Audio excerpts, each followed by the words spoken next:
Manchester City have a new way of playing football and I am buzzing about it. I'm so pleased to see the resilience from Manchester City's players yesterday. So pleased. And this is not a celebration of the result. No one should be celebrating a draw. Not if you want to win the Premier League title. Absolutely not. But this is a celebration of the performance, the resilience, the turnaround in feeling, the attitudes of these players. Seeing them celebrate the way they did in terms of defensive contributions, the little moments, the saves from Donnarumma, the clearances from you name it. Every single City player was clearing that ball at some point yesterday, and the high fives all round as a result was a defensive performance to be proud of.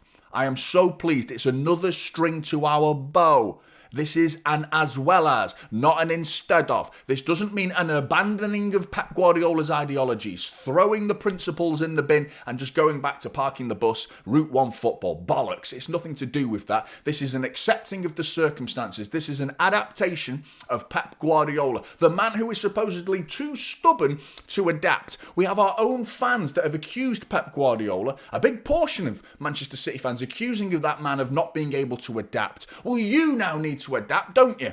You need to adapt your critiquing. Your criticism of this man needs a bit of a tweak. You need to stop being so stubborn in your criticism because he's shown every ability to adapt. We put in a defensive performance yesterday and come away with a point from the Emirates. Should have been all three, in all honesty. Should have been all three. Yet the criticism for Pep Guardiola was all about how he is too stubborn and cannot adapt. This is a guy who's just completely changed his principles to play defensive football and signing the likes of Luigi Donnarumma and bringing on 4 defenders at the end of the game. The guy can't adapt. You talking about, man? Talking bullshit. You got no fucking words now. Where are you? Where is the Pep out brigade? They've gone because they're fucking fine. They're trying to think. They're racking their brains. They're adapting to their new critiquing skills. Skills. As if they had skills to begin with. But buzzing to see Manchester City showcasing a new level of football, a new style, and it's a case of who do we play this against? I think there's a handful of oppositions that this style of football will work against. Obviously, it's going to be harder against a side that's better and more equipped to break you down, but I think we knew that. I think that's why we played like that, because it was a case of you break us down. Have you got the ability? Set piece FC, Arsenal, we've got giants in our box. We've got Donnarumma, Diaz, Haaland can get back. We've got big aerial duel winning players that can clear that ball, and you didn't do shit from corners yesterday. Didn't do shit. And as a result, you struggled. And it wasn't until we gave you the opportunity with a stupid decision from, I would argue, Ruben Diaz, because he's the commander, he is the leader, he is the most communicative one in that back line who will have pushed that back line up to give you that space. And waxing lyrical about Eze's ball. Honestly, my dad's in his 70s, he could have played that ball. He could have played that ball over that back line. What are you talking about? That wasn't a good ball. Great touch from Martinelli and a finish that was forced because Donnarumma should not have come out as far as he did. And it was a mistake. I think Nico Gonzalez, I think he should have won the ball earlier than that against Calafiori. Losing that duel, the back line being as high, Donnarumma coming out. That was all Manchester City. There was nothing brilliant about Arsenal yesterday other than maintaining the ball and constantly banging their head against the door that is Manchester City and failing to get through. You couldn't get through until we let you get through. And it was our own doing that allowed that to happen. And that's why City fans should feel frustrated. It's because we did it. We should have buried them, man. It should have been 2-0. Haaland should have squared that ball to Foden. It would have been game over. It would have been game over. We'd be talking about a completely different narrative today. Manchester City going on a title charge potentially. Smashing and grabbing our way out of the Emirates with 3 points. It should have been. That should have been the narrative today. So I'm disappointed at the same time as I am buzzing because we now have a new string to our bow. Can we do this style of football against a Liverpool side though? Against a Real Madrid side? With players that have that magic, the Salahs of this world, Mbappe who can just skip past you in the blink of an eye, bang, bang, bang, Vinicius Junior, bang, bang, bang, they'll skip past you, Players that can just break down low blocks and defensive resilience with just moments of sensational footballing brilliance. These players like that, they don't have enough of them, Arsenal. Madueke was trying his best. Eze came on in the second half. Trossard offered nothing. They had nothing. Do you remember Gyökeres, by the way? Did he play yesterday? The way we're playing now is strengths of Haaland. When is the last time we saw Haaland with grass to run into? He's constantly getting grass to run into now, Haaland. He's having one-on-ones. One-on-one against United. One-on-one against Arsenal. This guy, man, this is the style. That suits Erling Haaland, does it not?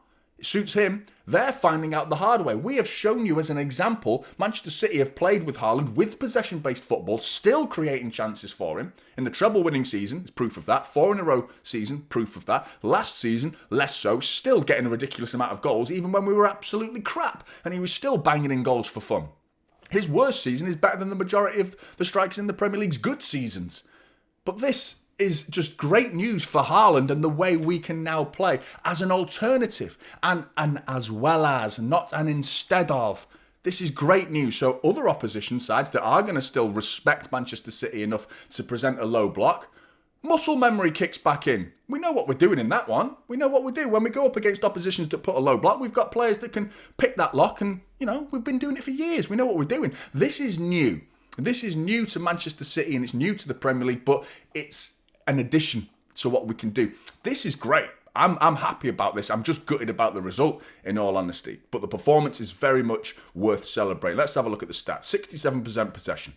That's about it. Passes and possession are the two stats where Arsenal beat Manchester City yesterday. In terms of XG, you've got 0.02 difference between the two sides. They had more shots than us. Most of those are coming from way outside the box because they were banging their head against the door. They had no other options. They couldn't pick the lock, and they couldn't get through the door. That is Manchester City. Same amount of shots on target, same amount of big chances, fouls as well, pretty similar. It was a feisty game. I enjoyed it. I really enjoyed it. Looking forward to seeing what this Manchester City side can do going forward now. But let's have a look at the player ratings. Donnarumma, I thought he was doing a good job throughout the game until that moment. Coming off his line, it was a mistake. The defensive line was too high. We need to accept that his passing accuracy is going to be that low. 52% is pretty low. Have a look at all of the defending passing accuracy in a minute. Isn't great, in all honesty. We were a bit loose with the ball, but it was we had a different gear. We were in a different gear, weren't we? We'd switched gears yesterday. It wasn't about ball retention. It was about just trying to get the job done and not losing the game. Staying in the game and effectively trying to come away with 3 points from a defensive performance. And we very, very, very nearly enacted a perfect game plan. So close to doing it. But I've got to give him a 6.5, unfortunately, because I do think that was a mistake from Donnarumma coming off his line. I think he made up Martinelli's mind for him, and as a result, it was a combination of things, really. The defensive line was way too high. Donnarumma then had to try and recover that situation. But still, if he'd stayed on his line, who knows what Martinelli would have done. Diaz, I've given him a 6. I've been disappointed with his season so far, and it's mostly coming down to his ball retention at the minute. His on-ball decision-making is really disappointing. He's been doing it almost every game this season, trying to find a pass that he's just not on. And it's like giving it away relentlessly. Silly passes that are just putting us in danger. He's the leader at the back, and it's frustrating because he's the one who would have commanded that line to come forward. I think he's the one who's the most communicative, and as a result, he's the one that will have decided, right, let's push. Why? After the whole game has been going so perfectly well, why would you send us forward? It would have been down to him. He is the captain of the defence. I know Bernardo Silva is the captain of the team, but he is obviously the captain of the defence. To send them that far forward for me was a big mistake. And in all honesty, a fit John Stones, if he's fit, fully fit, I think he plays. John Stones, Guardiola, for me, they play ahead of him. Kusanov, Stones, Guardiola, Ryan Aït-Nouri or Nico O'Reilly. Nico O'Reilly at the minute. Yeah, I think that's the back four for me. Kusanov, so worried about his injury. Gutted. Praying it's short term ultimately, but we're talking about 45 minutes of football here that we can go off. But there were some moments that his numbers don't actually reflect in that game. I thought his presence and his positional awareness was enough at times for Manchester City to be solid. And we were the second half was more of a threat from Arsenal compared to the first half. They offered nothing in the first half, and we just controlled it. Just bossed it at the back, and anything they threw at us, we just battered it away like an annoying fly. Very little to deal with in that first half. And I think Kusanov was part of that, was part of it. Still, though, I've got to give him a 6.5 because it's only 45 minutes of football. His score would have likely get a lot higher than that had he played the whole game. Josko, I've given him a 7. He's got fantastic defensive numbers. Passing accuracy, again, from, like we saw with Diaz and even Kasanov wasn't bad actually, but still lower than normal from all of them at the back line. So while we point the finger at Donnarumma, it's not the only one. They're all not as composed and having a high level of ball retention at the back line there. So it's too low from Josko, that. But I've still seen people blame him for the equaliser, which I think is crazy. It was a collective. It was a collective decision. Just being the nearest player doesn't always mean you're to blame because you're the nearest player to the player that scored the goal. He should have taken the red card for me. You think about the shithousery that Manchester City had in that game. There was lots of it. Loved it. Loved it. I'm all about that. Like being shithousery. Like Bernardo Silva was brilliant. I loved his shithousery. Like winding up the Arsenal players, giving them a little kick, a little bit of a cheeky elbow. Love it. Winding up players. I'm all about it. That was a moment to be king of the shithousery. The 93rd minute of the game. Just rugby tackle him. Take him out, red card. Huddersfield suspended. Who gives a shit? You wouldn't have played anyway. Surely we should have thought about those little moments further ahead of time. Just like, if there's a moment, one of you can take a red card, 93rd minute, take the red card, suspended for Huddersfield. Wouldn't have mattered. Wouldn't have mattered at the end of the day, and we'd probably come away with 3 points. But I actually think he had a pretty good game. Josko outside of that, so I've given him a 7. O'Reilly.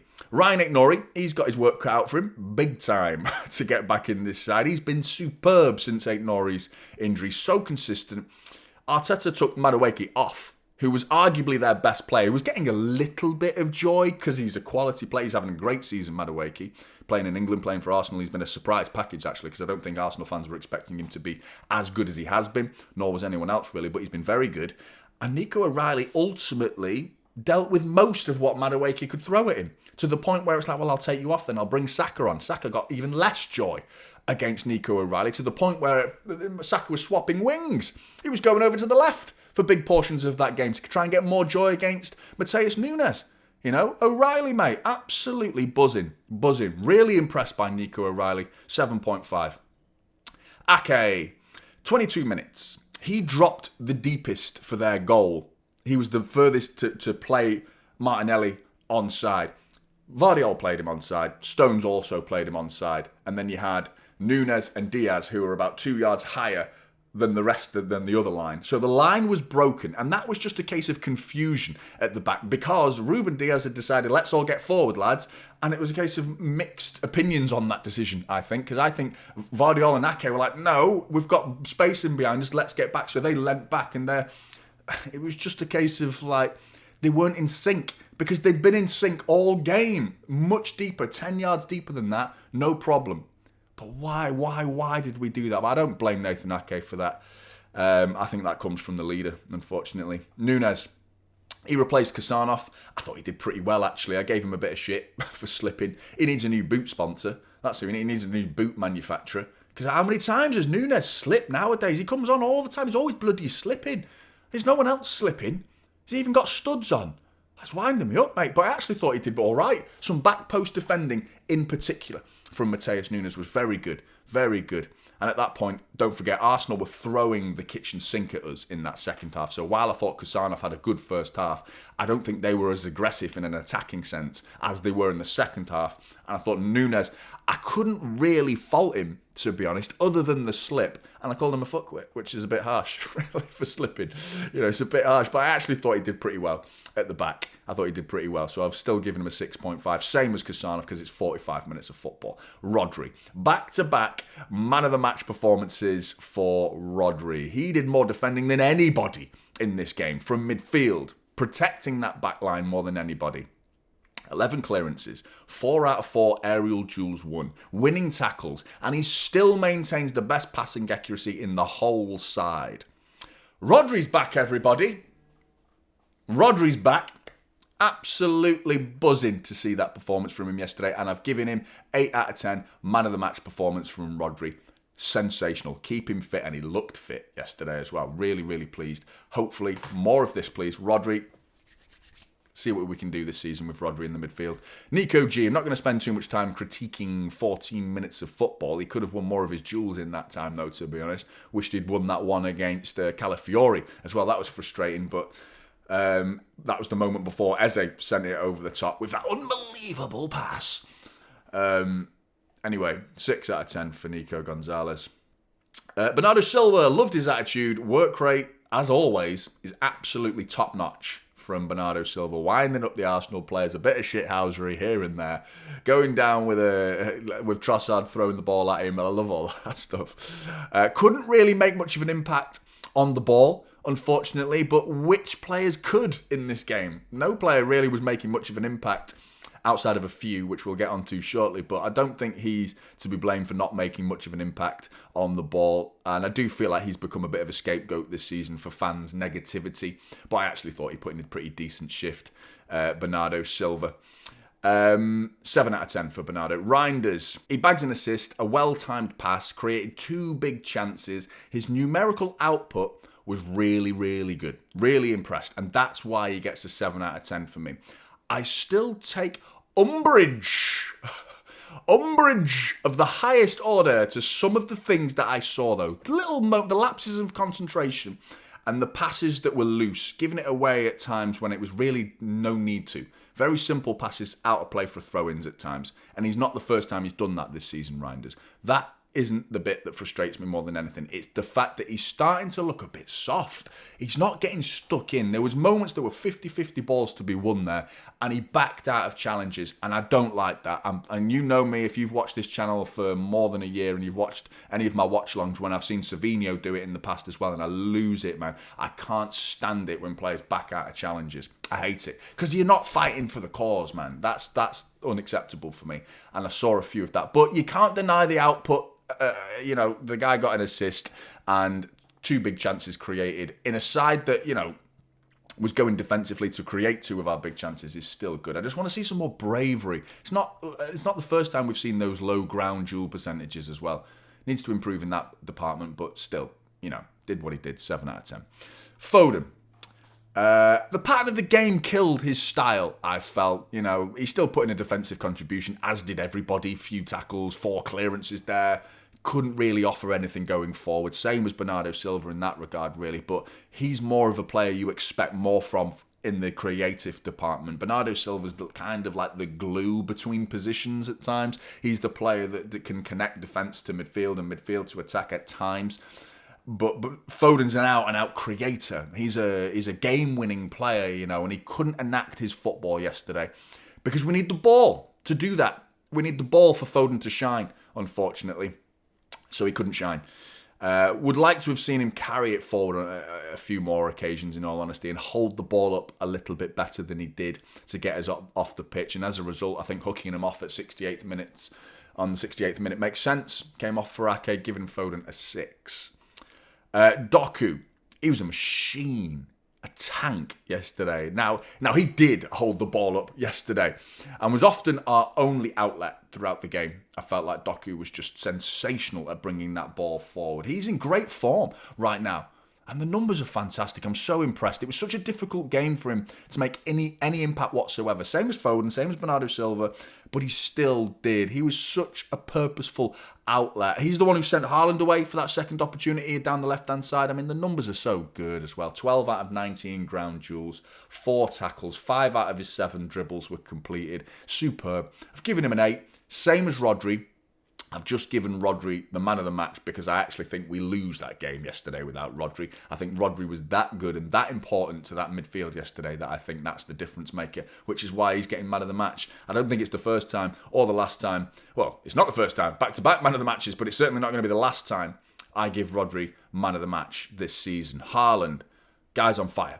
Guys on fire right now. The determination to get forward after some of the fantastic hold-up play as well, to then flick it round the corner to Reinders, and then not just stand there and admire your pass, just to get on your bike and put on the afterburners and just launch yourself forward to a frightening speed, to just make it look like men against boys. And that boy was Saliba, who just could not cope with Erling Haaland. And Gabriel was about 10 yards behind him, probably still offended at the bop of the ball he got to the back of the head the season before. Do you know what I mean? He's still crying about that probably.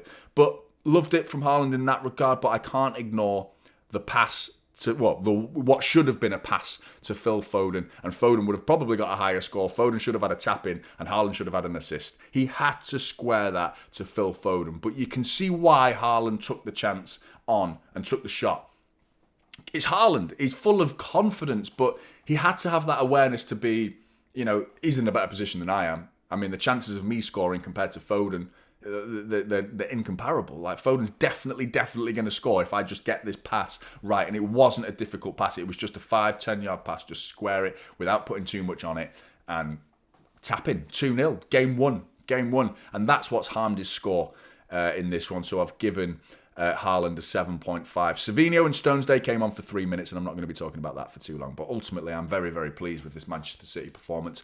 I'm questioning how it plays out going forward, how often we play like this, and against who. Against the likes of Real Madrid, Liverpool, Arsenal, even United, we did it, to be fair. And I think it's a case of maybe just trialing it, seeing how it works. How well can it work? Letting the opposition have the ball, because we've recognised that the opposition are now more confident when they face us. They're not. We've lost that fear factor, so allow them. Lure them into a false sense of security where they think they're better than us and they can have all the ball, and then we just hurt them on the break. Use their own gaining of confidence against them effectively. And I'm all for it. I'm all for it. I think it could work. It's just picking and choosing the right games to put this style of football on the pitch for. Blues, let me know your thoughts. Like and subscribe to Typical City, and I'll see you in the next one. This is Typical City now, holding up silverware.